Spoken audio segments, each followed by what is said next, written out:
Struggling to set up live chat on Shopify? StoreFAQ makes it simple. This tutorial shows how to configure live chat and create message shortcuts to streamline customer support. First, navigate to Instant Answers from StoreFAQ. Scroll down to Live Chat. Switch it on, then upload your preferred agent avatar. Enter your agent name and click Save.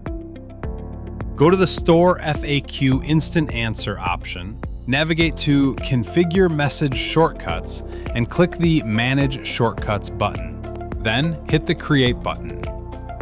Enter a shortcut title, choose or add a category name, type the shortcut message, and finally click Create to set up your first message shortcut. After setting up both the live chat and your message shortcuts, let's see how live chat works with message shortcuts from the store end.